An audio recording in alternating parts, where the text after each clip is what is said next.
Pagpipigit lang natin. Pero actually medyo tumagal din siya dahil sa init, 'di ba? Karamihan nga sa nakikita ko sa social media ay parang gusto ng umulan or kabagyo.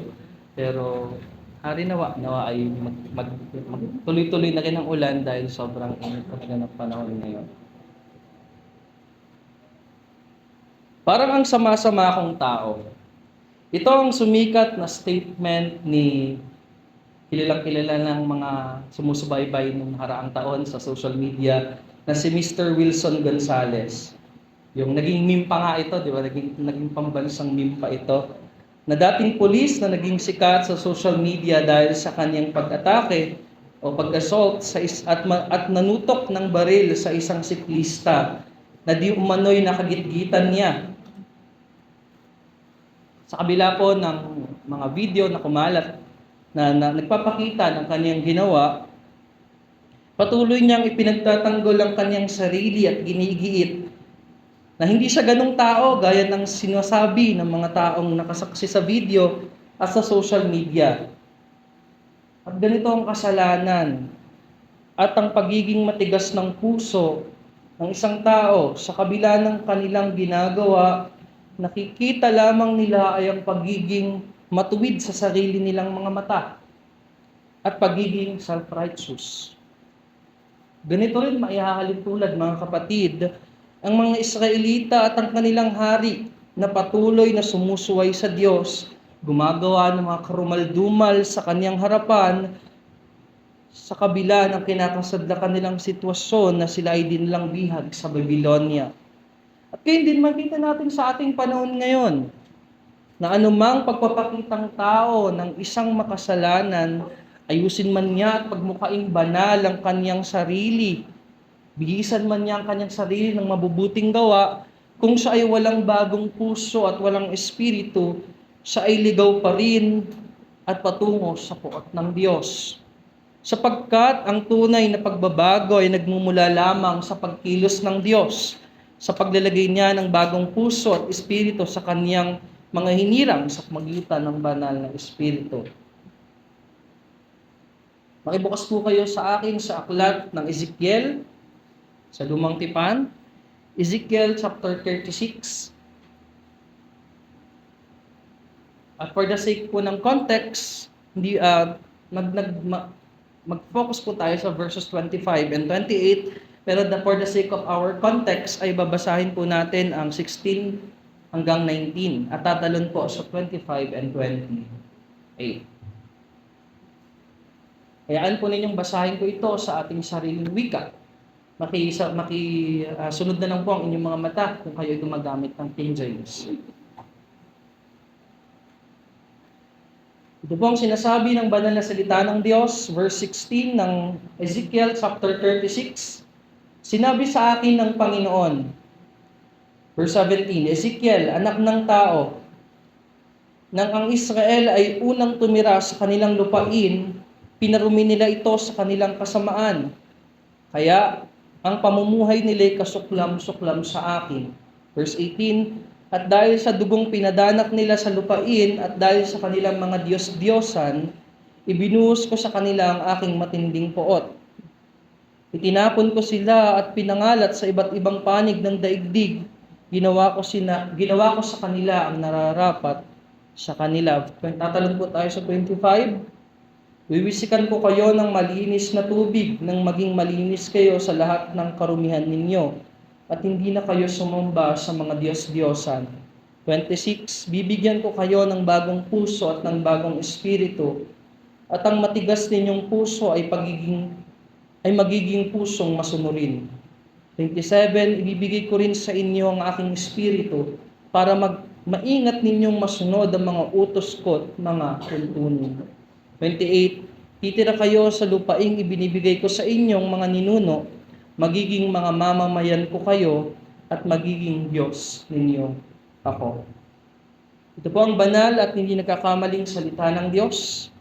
Nawa ay makinig po tayo. Kayo po ay manalangin. Makapangyarihang Diyos, aming mabuti, mapagpala, mabiyayang Ama, pinagmumulan ng lahat ng mga bagay na tinatamasa po namin. Lahat ng ito ay nanggaling buhat sa iyo at hindi po kami marapat tumanggap ng lahat ng ito. Patawarin mo po kami sa lahat ng aming pagkukulang at pagkakasala laban sa iyo. Linisin mo kami, dalisayan ang aming puso't isipan sa pamagitan ng iyong minamahal na anak na si Jesucristo ang aming Panginoon. Tuloy po nawa na sa pag-aaral namin ng iyong mga salita ay maihayag po ang mga katotohanan ng mga ito at makita namin ang mukha ng aming Panginoong Jesucristo at ang kanyang ebanghelyo. Purihin po kayo, O Diyos, kapuspusin kami ng banal na Espiritu at patuloy po na maluwalhati ang inyong banal na pangalan. Sa pamagitan ni Jesucristo ang aming Panginoon. Amen.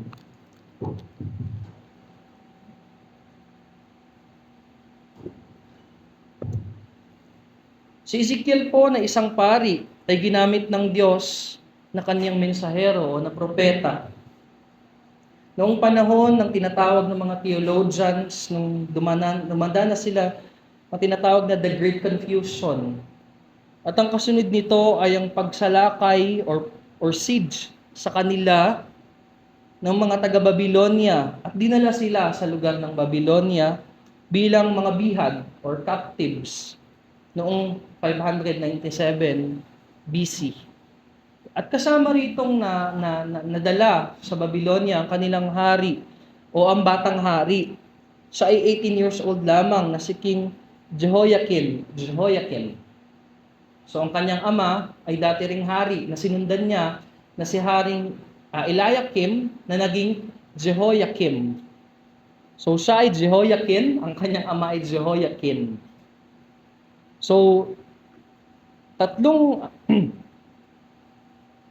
siya ay naging naluklok sa pagiging hari at naghari lamang sa Jerusalem sa loob lamang ng 3 buwan at 10 araw. Matapos nito ay sila ay sinalakay ng mga taga-Babylonia. At ang unang rason, o pinakang rason ng kanilang pagkabihag ay dahil sa puot ng Diyos. Ginamit niya si King Nebuchadnezzar na hari ng Babylonia at ang mga taga-Babylonia upang gawin ang kanyang kalooban, ang pagbubuhos ng kanyang puot sa mga taga-Jerusalem at sa Huda o sa Judea. Sapagkat sa kanilang paggawa ng mga kasuklam-suklam sa harapan ni Yahweh, lalong higit ang buong bayan ng Israel. At matapos silang dalhin sa Babylonia, ay naglagay ang si Haring Nebuchadnezzar ng isang puppet king, si Zedekiah, na uncle naman niya nung nakubkob o nadalang bihag na ni Haring Jehoiakim. At ng mga panahong ito, patuloy ang Diyos na nagpapadala ng mga propeta upang paalalahanan ang kanyang bayan. Kasama rin nung time na ito si Propeta Jeremias o si Jeremiah. At kasamang dinalang bihag ng mga panahong ito sina Daniel, si Shadrach, si Meshach at Abednego. At ang main audience ni Ezekiel na propeta ay hindi lamang ang mga kapwa niya bihag na ipinatapon sa Babylonia, kundi pati na rin sa kanilang mga naiwan sa Judea. At nagsimulang mangusap sa kanyang Diyos nung siya ay nasa 30 years old na. At dumating naman ang huling vision or pangitain sa kanya mula sa Diyos nung siya ay 50 years old na. So mahigit 20 years na nagpapahayag ang Diyos ng mensahe sa kanya para sa kanyang mga tao. At si Ezekiel ay patuloy na nangusap sa mga Israelita na porsahang pinaalis sa kanilang mga tahanan dahil sa kanilang kawalan ng pananampalataya at paggawa ng mga kasuklam-suklam sa harapan ng Diyos, katulad ng pagsamba sa iba't ibang mga Diyos-Diyosan. At siya, si Ezekiel bilang spokesperson o representante ng Panginoon, nangusap siya sa mga tao at pinagtanggol niya ang Panginoon bilang isang matuwid at banal na Diyos. Makikita ito sa chapter 36, 22 and 23. Kaya ang pangunahing mensahe ng aklat ni Propeta Ezekiel ay ang paghahayag ng kabanalan ng Diyos, ng kaniyang katuwiran, at ng pangako rin niya Sa kabila ng kinakalagyan ng mga Israelita, ay maibabalik muli sila sa kanilang bayan at mapanunumbalik ang kaluwalhatian ng Panginoon sa kalagitnaan nila. Ngunit, matatanong natin, sino ba si Ezekiel? Si Ezekiel ay isang pari. Naglilingkod siya sa templo bago siya tawagin ng Diyos na maging propeta. At bilang isang pari, siya ay lubos na nagmamalasakit sa mga Israelita na muli silang ibalik. At hindi lamang sa kanilang tahanan, kundi lalong higit sa kanilang pagsamba at kabanalan sa Diyos. Ang pagkaunawa niya sa lalim ng kasalanan at pagsuway ng Israel ay malinaw na makikita sa chapter 20. Kahit ang mensahe patungkol sa pangakong muling pagbalik nila ay nakasama pa rin. Naka-include pa rin dito ang paraan kung paano nila makokompronta ang kasalanan ng mga tao upang mapanatili ang presensya ng Diyos sa kanila. Sapagkat makikita natin sa buong kasulatan na ang Diyos ay namumuhi sa kasalanan. At paulit-ulit nang pinaalala sa buong aklat ng propeta Ezekiel, ang kautusan at ang parusa sa kanilang nagtitiwala sa kanilang mga sarili. Ngunit binibigay din niya ang tunay na pag-asa sa kanilang tumatanggap ng parusa ng Diyos at iniugnay naman niya ang paghatol ng Diyos sa kanila sa pag-asa ng isang bagong puso at espiritu. Noong nakaraang mga linggo, tinalakay natin ang unang parte ng verse 25. Ang paghahayag ng paglilinis ng Diyos ang kapanganakang muli sa pamagitan ng tubig. Sabi sa verse 25, "Hiwisikan ko kayo ng malinis na tubig nang maging malinis kayo sa lahat ng karumihan ninyo at hindi na kayo sumamba sa mga diyos-diyosan." Ang pangunahing tema po ng unang pangakong ito sa kanila na ang dapat ang kamay ng Diyos,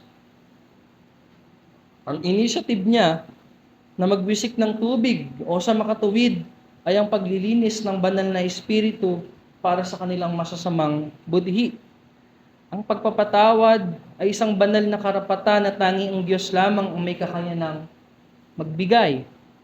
Siya lamang ang makagagawa nito at siya lamang ang maglilinis sa lahat ng ating karumihan. At itong isang bagay na kinakailangan ng bawat anak o nanggaling sa lahi ni Adan at Eva dito sa mundong ito, sa makatuwid ang ganap na paglilinis mula sa mga kasalanan. Ngunit hindi ko yata nabanggit ito na nakaraan na nakakalungkot lamang na ang verse 25 na ito na "I will sprinkle clean waters on you, and you shall be clean from all your uncleanliness" ay ginagamit na proof text ng mga relihiyon katulad na lamang ng Romano Katoliko, Eastern Orthodox at ng iba-iba pang mga relihiyon na naniniwala sa tinatawag na baptismal regeneration. O ito ang paniniwala na ang baptism mismo or the act of baptism ay nag-uugnay o ito mismo yung nagliligtas sa isang makasalanan. Nakasama na rin dito ang mga naniniwala dito, ang ilan nating kapatid na mga Lutherans and traditional Anglicans. Ngunit alam natin na hindi ito ang tinuturo ng salita ng Diyos. Pagkat malinaw ang sinabi ni Apostol Pablo nang iugnay niya ito. Ngunit ang mahayagang kabutihan at kagandahang loob ng Diyos na ating tagapagligtas, niligtas niya tayo hindi sa mga gawa ng ating ginawa sa katuwiran, kundi ayon sa kanyang kahabagan, sa magitan ng paghuhugas ng muling kapanganakan at ang pagbabago sa magitan ng Espiritu Santo. Ito makikita natin sa Titus chapter 3 verses 4 through 7. At ano naman ang pangalawang makikita natin sa particular chapter na ito ng Ezekiel? Ang pangalawa po, kung ang una ay ang paghahayag ng paglilinis ng Diyos, ng kapanganakang muli sa pamagitan ng tubig, ng espiritu, ang pangalawa naman ito ang pangako ng Diyos na pagpapanibago sa kanyang mga hinirang, ang paglalagay sa atin ng bagong puso at espiritu. Pansinin po natin, tingnan natin sa verse 26. Malinaw na sinabi sa mas malalim na translation. Bibigyan ko kayo ng bagong puso at lalagyan ko kayo ng bagong espiritu sa loob nyo. Aking aalisin ang batong puso sa inyong laman at aking bibigyan kayo ng pusong laman. Actually mga kapatid, hindi lamang dito sa text na banggit na ito, ang pangako na ito. Nabanggit na ito sa mga nauna ng chapters. Particularly sa chapter 11. Sabi sa Ezekiel 11, chapter 19, binanggit na ito ng Diyos, and I will give them undivided heart and put a new spirit within them, and I will take the heart of stone out of their flesh and give them a heart of flesh. So ano bang ibig sabihin ng heart of stone?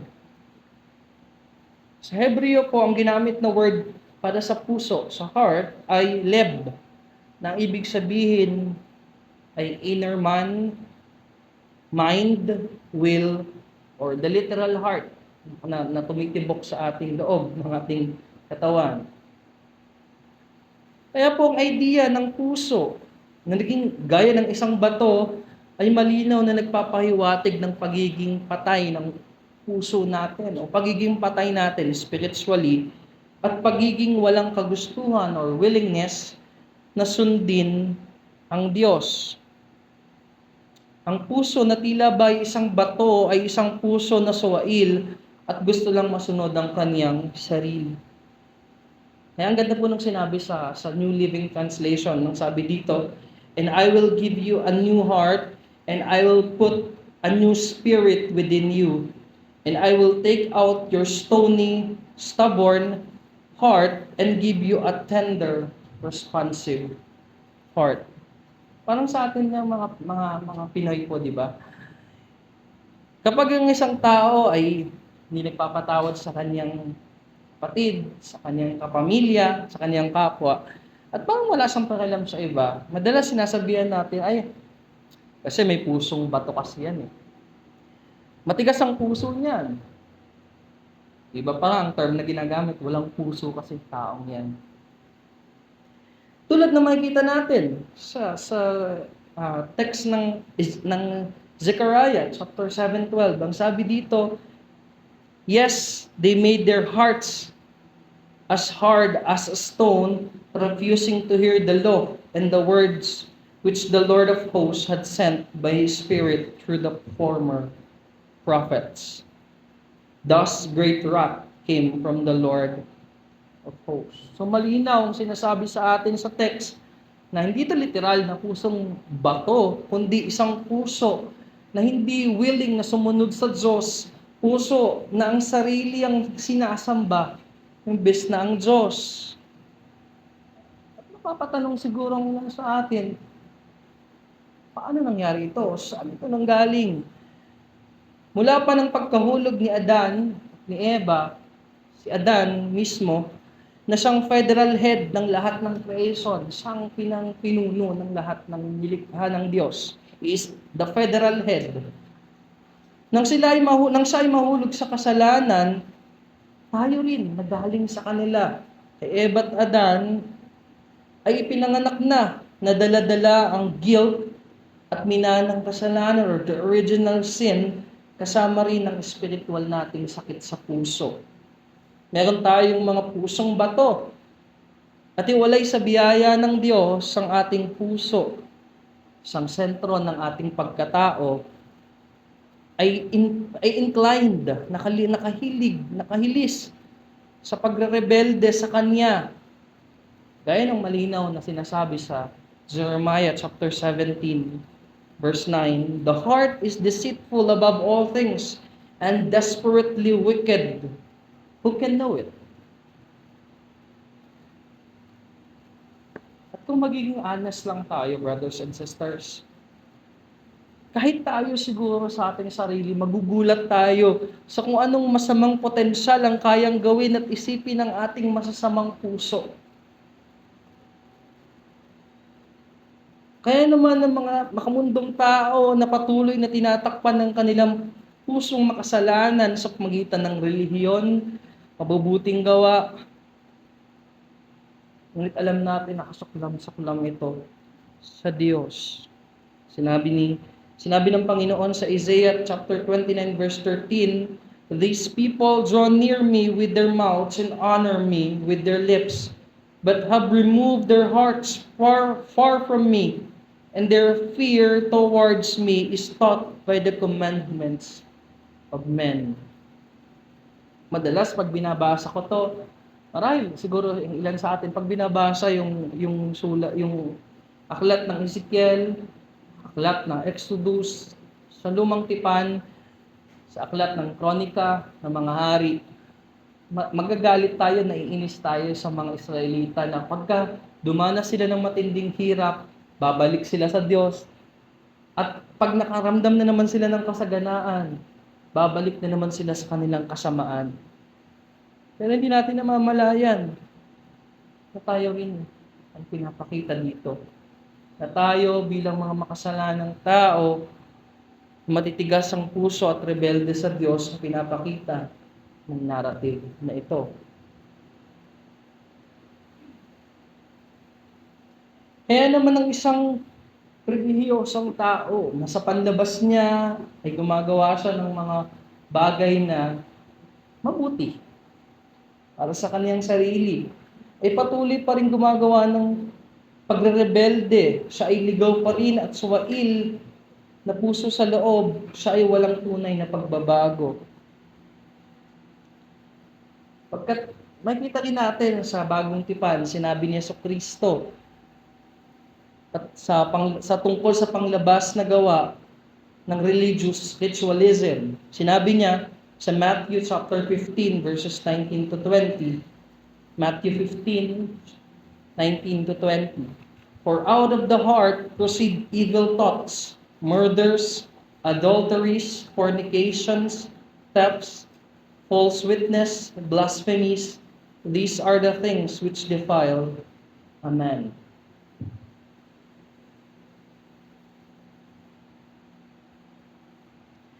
Dahil nga sinusunod natin ang hilig o ang gusto ng ating puso. Kaya kung hindi pa napapalitan yung puso natin, hindi pa ito nababago ng Diyos, hindi din nababago ang ating mga makasalanang hilig at ang makasalanan nating hangarin.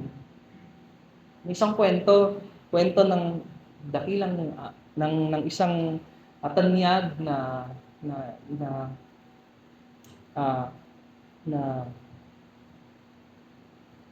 reformador. Siya si Martin Luther, kilalang-kilala natin. Pero hindi natin alam yung kanyang kwento. Kanyang kwento, siya ay naglingkod bilang isang monghe. Ang monghe ay lalaki na parang madre.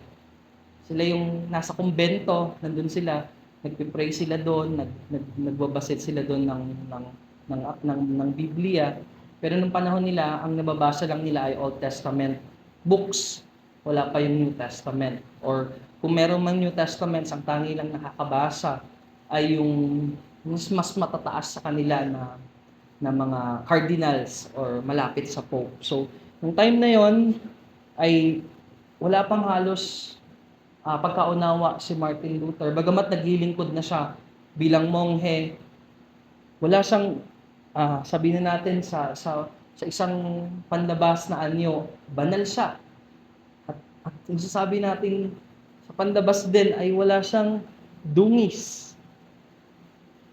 Pero ito ang kanyang sinabi, "Though I live as a monk without reproach, I felt that I was a sinner before God with an extremely disturbed conscience.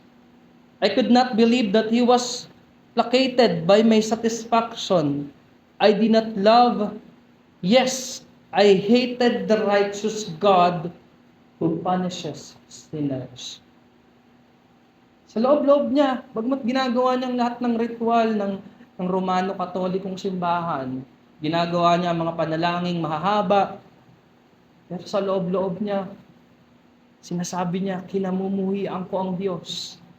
At ayon din sa isang nabasa kong article, At napanood na rin na video tungkol sa kay Martin Luther, 6 straight hours, 6 na oras, walang tigil, na nasa loob siya ng tinatawag na confessional box. Alam yun ng mga dating Romano Katoliko dito, na may doon ka magko-confess ng kasalanan mo. 6 na oras siyang nandun, at hindi siya umaalis doon. At naiinis na yung pinagkukumpisalan niya, na pare, naiinis na sa kanya. Dahil sa lahat ng kinoconfess ng kasalanan, ay tila ba kahit parang ang liit-liit na kasalanan, ay pinoconfess din niya. Kahit binigyan na siya ng tinatawag na absolution or yung pardon, na parang pinapatawad ka na sa biyaya ng Diyos, sinasabi na gano'n. Pero sa pakiramdam niya, dahil hindi pa rin nababago yung puso niya, ay hindi pa rin siya pinapatawad ng Diyos. Hindi lamang yun. Galit pa rin siya sa Diyos. At ganito makita natin sa mga Israelita. Ngunit hindi natapos doon, na meron silang matitigas, batong puso. Ngunit ito ang mabuting balita. Hindi natapos sa pusong matigas, sa pusong bato, bagkus merong pagpapalit ng pusong laman at bagong espiritu. Umayag ang Diyos na manatili sa atin ang dati nating puso na meron tayo. Di niya tinatanggap ang pagiging ipokrito natin at ang pagbibihis natin bilang relihiyoso. Dahil ang ginawa niya ay isang heart transplant sa atin. An utterly new dynamic in operation in our inner man. Sabi sa text natin, sa 26, I will give you a new heart and put a spirit within you. A heart that is no longer hard towards Him. A heart that is no longer inclined to evil thoughts, murders, adulteries, fornications, thefts, lies, and all blasphemies. Kaya naman, sa madaling salita, ang pusong laman na ipapalit ng Diyos ay isang pusong masunurin at tumutugon sa panawagan ng banal na Espiritu. Sinabi ni Martin Lloyd Jones, a heart of flesh means a new ability to see and understand truth, a new delight in God and desire for Him, and a new spirit that loves Him. The gospel offers hope for the hardest of hearts. At ang pag-alis na ito sa puso nating matigas, pagpapalit ng pusong masunurin ay gawa lamang ng banal na Espiritu, the regenerating work of the Holy Spirit, na bumubuhay sa ating patay na kaluluwa dahil sa kasalanan at pagbibigay ng bagong banal na pagnanasa na sumunod sa kalooban ng Diyos at ibigin ang mga bagay na patungkol sa Kanya. Ito ang tinatawag, kung nakaka-attend tayo ng Sunday School, ito ang tinatawag na the conversion. The true conversion.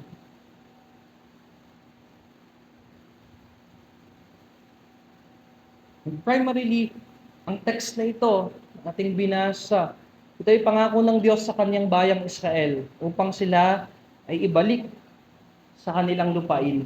Subalit mayroon itong mahalagang kaugnayan sa ating mga mananampalataya. Kung ito ay shadow of the things to come, ito ay anino ng mga paparating, ang fulfillment naman nito ay sa ating mga mananampalataya. Dahil ang lahat ng ito ay nag-uugat, ang pinakang dahilan ay walang iba kundi ang gawa lamang ng Diyos sa persona ng ating Panginoong Jesucristo. Siya nakapiling ng Diyos Ama at ng Diyos Espiritu mula sa walang hanggan, siya ay bumaba dito sa atin. Nag-anyong alipin, ipinanganak ng birhen, dumanas ng libong hirap at pasakit. Sinunod ng perpekto ang kautusan na kailanman ay hindi natin nasunod ng lubos. Nagdusa siya sa krus, naging kahalili natin doon sa Kalbaryo, na siyang sumalo ng poot na dapat tayo, siya ay namatay, nilibing at sa ikatlong araw ng buhay na maguli. Pinagtagumpayan niya ang tanikalan ng kamatayan at ng kasalanan upang sa pagkilos ng biyaya ng Diyos at banal na Espiritu, tayo ngayon ay pagkakalooban niya ng bagong puso at bagong espiritu upang sumunod at mabuhay sa kapurihan niya. Itinakda na ng Diyos na noong una pa lamang ay mangyari ang lahat ng ito sa Israel, bagamat matinding paghihirap nila, ito upang makita naman nila at makita natin ang kabanalan at ang katuwiran niya. At matupad naman ng buo, ma-fulfill naman sa kanyang spiritual na bayan, ang tunay na Israel, ang iglesia niya, upang ipakita ang matinding pag-ibig at biyaya niya sa kanyang bayan. Kaya tama po ang sinabi ng ating kapatid na si Paul Washer. A lot of people think that Christianity is you doing all the righteous things you hate and avoiding the wicked things you love in order to go to heaven. No. That's a lost man with the religion. A Christian is a person whose heart has been changed. They have a new affections. Anong affections ito? Kinamumuhian na natin, kinamumuhian na nila ang mga bagay na kinamumuhian ng Diyos. At iniibig naman ng mga bagay na iniibig ng Diyos. Kung tayo ay binigyan ng puso, ng bagong puso ng Diyos, na masunurin at bagong espiritu na iniibig siya, nararapat tayong mabuhay sa kalooban niya. Nakamumuhian natin ang ayaw ng Diyos, na kung saan galit ang Diyos, at iibigin naman natin ang mga bagay na kalugod-lugod sa Kanya. Gaya ng sinabi ni Apostle Paul sa Romans chapter 5 verse 1 and 5, sapagkat napawalang sala na tayo sa magitan ng ating pananampalataya, meron na tayong payapang relasyon sa Diyos sa magitan ng ating Panginoong Hesukristo. At hindi tayo binibigo ng pag-asang ito, sapagkat ang pag-ibig ng Diyos ay ibinuhos na sa ating mga puso sa magitan ng Espiritu Santo na ipinagkaloob sa atin ng Diyos. Ang pagbabagong ito ng Diyos sa ating mga puso ay isang milagro buhat sa Kanya, na ang isang makasalanan na dating kaaway ng Diyos ay maging anak niya. Matuwid sa harap niya, banal sa harap niya.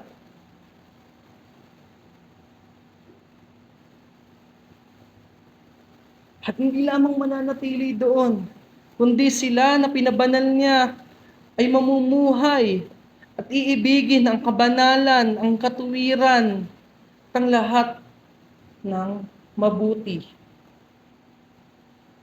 Sa Ebanghelyo, ipinahayag ng Diyos ang pagbabagong ito ng puso sa gawa at persona ng kanyang minamahal na anak. Binigyan tayo ng katuwiran niya upang tayo ay lubos na maaring ganap ng Diyos. At hindi lamang basta palitan ang puso natin, pusong sira, pusong patay, ng pusong masunurin, kundi ang pusong ito na ating meron tayo ngayon ay puso na susulatan ng Diyos ng kanyang kautusan. Hindi bilang nasusundin natin, hindi bilang pinipilit tayo, kundi tayo mismo ang susunod joyfully, willingly, para sa ating sanctification. Ganda ng pangako ng Diyos sa atin sa Hebrews chapter 8, verse 10, 11, and 13. Ito ang sinasabi, mga kapatid. Sinabi pa ng Panginoon, ito ang bagong kautusan na gagawin ko sa mga mamamayan ng Israel pagdating ng araw na iyon. Itatanim ko sa isipan nila ang mga utos ko at isusulat ko ang mga ito sa mga puso nila. Ako ang magiging Diyos nila at sila naman ang magiging bayan ko. Verse 12, sapagkat patatawarin ko ang kasamaan nila at lilimutin ko ang mga kasalanan nila. Verse 13, nang sabihin ng Diyos sa may bago ng kasunduan, sa makatuwid ang bagong tipan, malinaw na pinawalang bisa na niya ang nauna, at ang anumang wala ng bisa at luma na ay mawawala na lamang. At ang bagay na ito na pagpapalit ng puso ay ginagawa ng Diyos not for our sake, but is for His glory. Sabi ni Charles Spurgeon, when God puts a new heart into a man, it is not because man deserves a new heart, because there was anything good in his nature that could have prompted God to give him a new spirit. The Lord simply gives a man a new heart because He wishes to do it for His glory. That is His only reason. At mga kapatid, ang pagbibigay ng puso, ng laman, or heart of flesh, ay pusong masunurin sa Diyos. At hindi isang pusong mamon na masyadong madamdamin. Hindi po, konting kibot lang ni kapatid ay offended na. Konting kibot lang ng pamilya, ng mahal sa buhay, nasaktan na. Don't get me wrong, brothers and sisters. Nung pinagkalooban tayo ng heart of flesh, naging maamo tayo at naging maunawain tayo sa ating mga kapatid kay Kristo. Hindi naging mas madamdamin.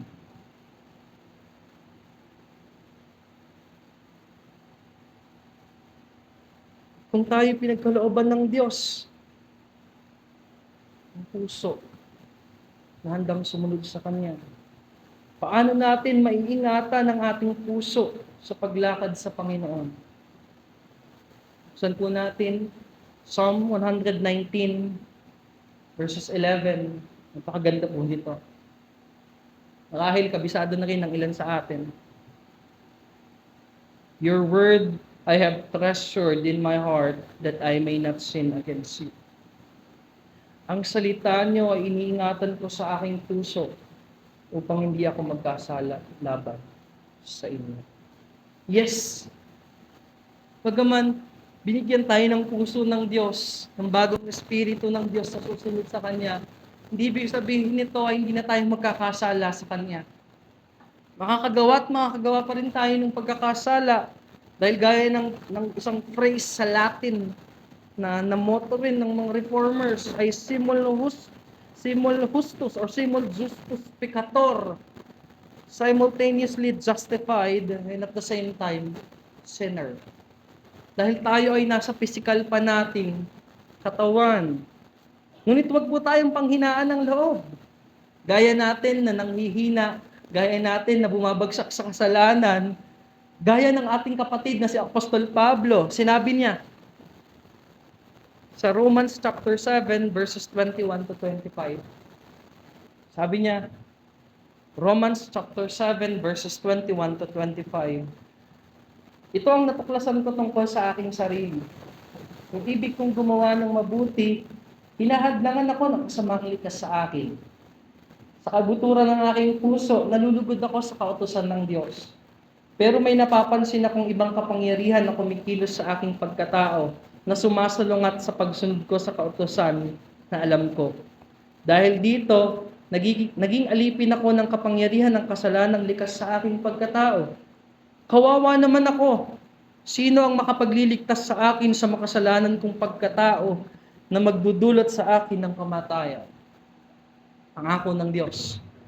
Salamat sa Diyos. Verse 25. Sa magliligtas sa akin sa magitan ni Jesucristo na ating Panginoon. Bagamat darapa tayo, nakakagawa ng pagkakasala, kung tunay tayong sumasampalataya kay Jesucristo, tunay tayong pinagkalooban ng Diyos, patuloy nating itingin ng ating mga mata sa Kanya, gaya ng devotion natin kanina. Dahil He is the initiator, He is the finisher of our faith. Kaya mga kapatid, huwag tayong panghinaan ng loob. Lumakas nawa ang ating puso. Maging panalangin nawa natin ito. Gaya ng inawit natin kanina sa Psalm 51.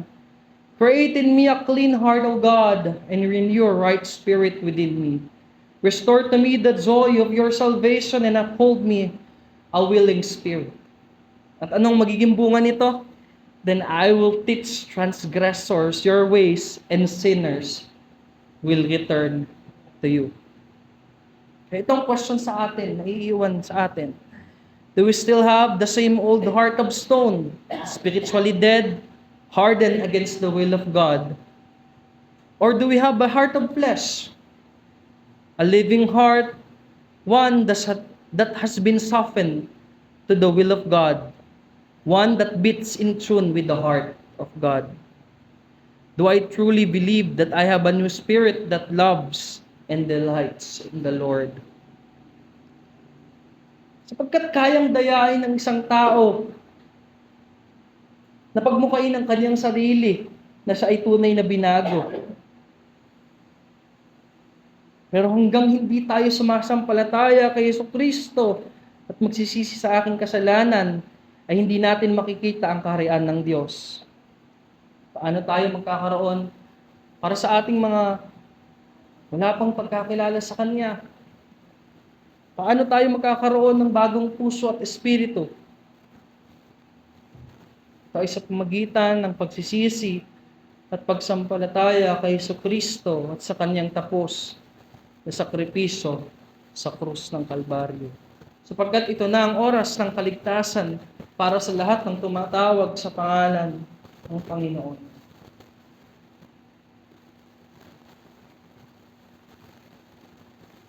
At sa ating mga sumasampalataya, let us examine ourselves.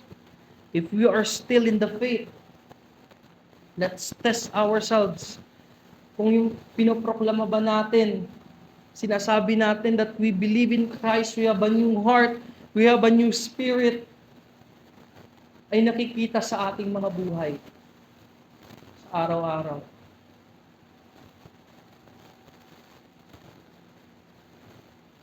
Sabi ni Paul, unless we fail to meet the test.